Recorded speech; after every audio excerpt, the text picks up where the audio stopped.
Hello दोस्तों, welcome to my YouTube channel. मेरा नाम है पीएन शुक्ला। मैं आज बात करने जा रहा हूँ रितेश अग्रवाल ओयो के फाउंडर के बारे में।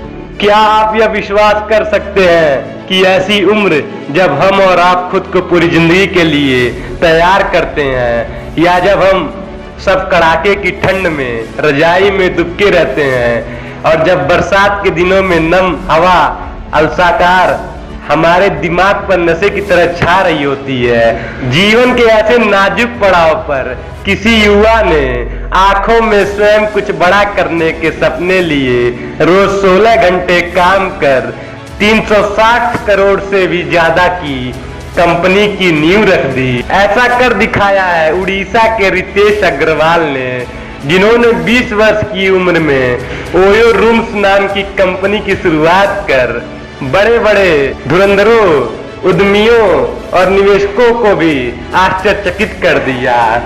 ओयो रूम्स का मुख्य उद्देश्य ट्रैवलर्स को सस्ते दामों पर बेहतरीन मूलभूत सुविधाओं के साथ देश के बड़े शहरों के होटलों में कमरा उपलब्ध कराना है।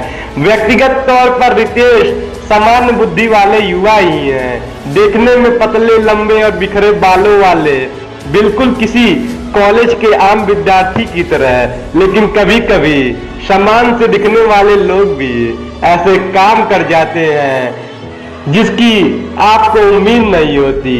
रितेश भी एक ऐसे युवा उद्यमी हैं जिन्होंने मात्र 21 साल की छोटी सी उम्र में अपने अनुभव, सही अवसर को पहचानने की क्षमता और मेहनत के बल पर अपने विचारों को वास्तविकता का रूप दे दिया।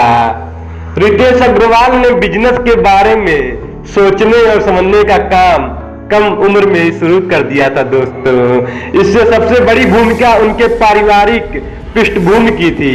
उनका जन्म 16 नवंबर 1993 को उड़ीसा राज्य के जिले कटक बिसाम के एक व्यवसायिक परिवार में हुआ है।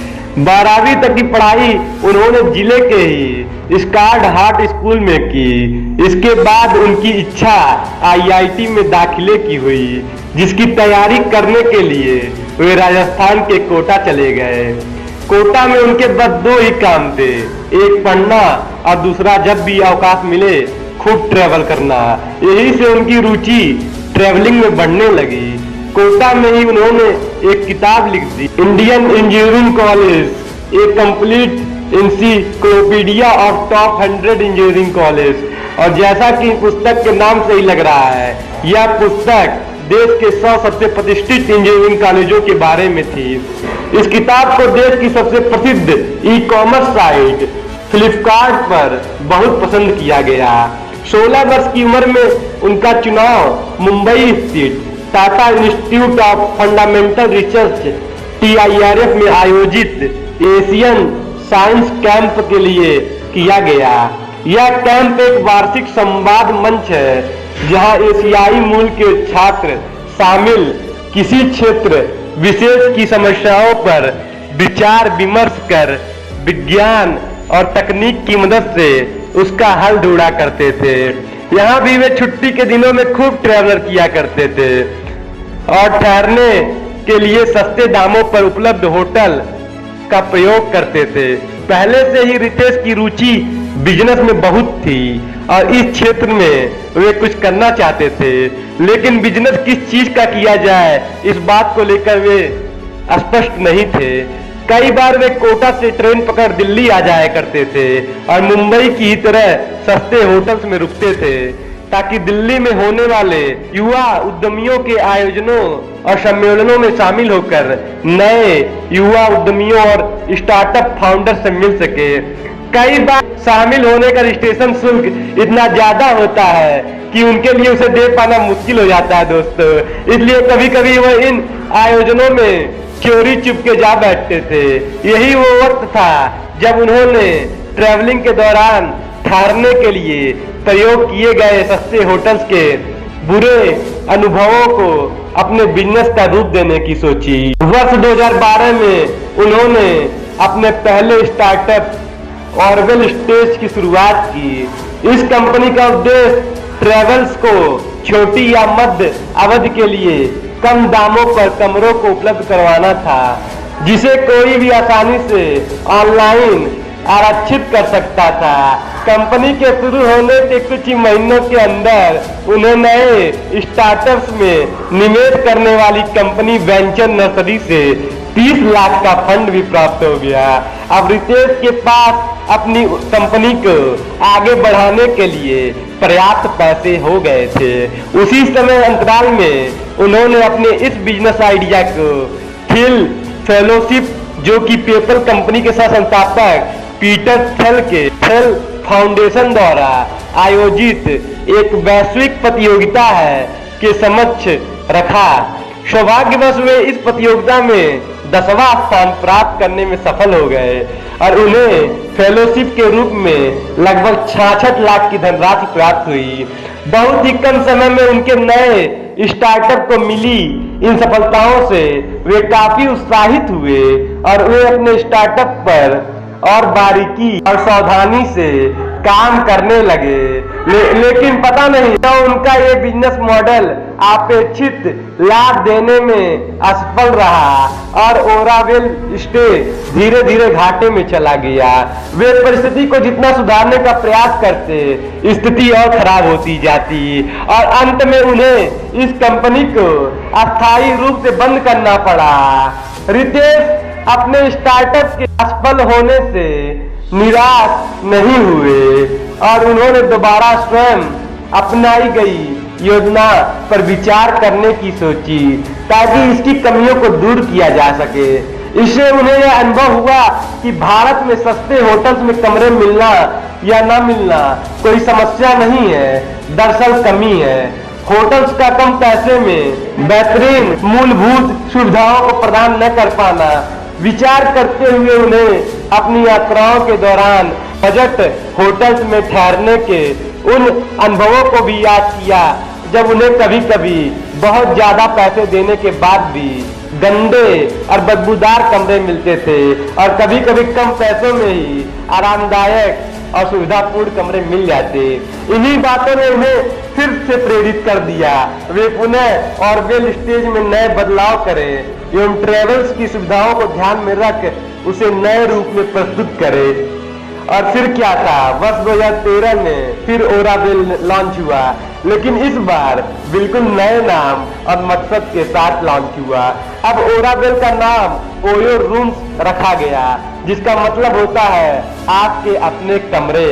ओयो रूम्स का उद्देश्य अब सिर्फ ट्रैवलर्स को होटल में कमरा मुहैया कराना भर नहीं रह गया था। अब वह होटल के कमरों की और वहां मिलने वाली मूलभूत सुविधाओं की गुणवत्ता का भी ख्याल रखने लगे और इसके लिए कंपनी ने कुछ मानकों को भी निर्धारित कर दिया।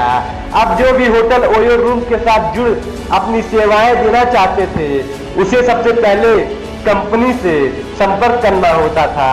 इसके पश्चात कंपनी के कर्मचारी उस होटल में जाकर वहां के कमरों और अन्य सुविधाओं का निरीक्षण करते थे। अगर वह होटल ओयो के सभी मानकों पर खरा उतरता था, तभी वह ओयो के साथ जुड़ सकता था, अन्यथा नहीं जुड़ सकता था।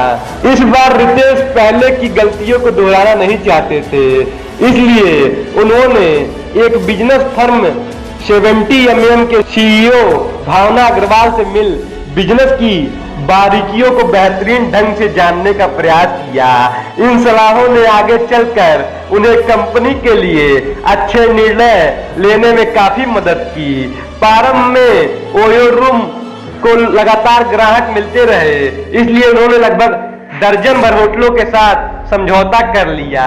इस बार रितेश की मेहनत रंग लाने लगी और सब कुछ वैसा ही हुआ जैसा वे चाहते थे। किफायती दामों पर बेहतरीन सुविधाओं के साथ ट्रैवलर्स को यह सेवा बहुत पसंद आने लगी। धीरे धीरे ग्राहकों की मांगों को पूरा करने के लिए कंपनी में कर्मचारियों की संख्या 2 से 15, 15 से 25 कर दी गई। वर्तमान में ओयो में कर्मचारियों की संख्या 1500 से भी ज्यादा है।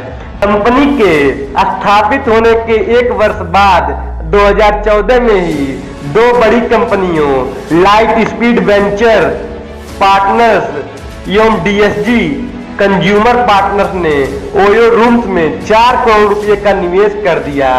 वर्तमान वर्ष 2016 में जापान की बहुराष्ट्रीय कंपनी सॉफ्ट बैंक ने भी 7 अरब रुपए का निवेश किया है, जो कि एक नई कंपनी के लिए बहुत बड़ी उपलब्धि होती है।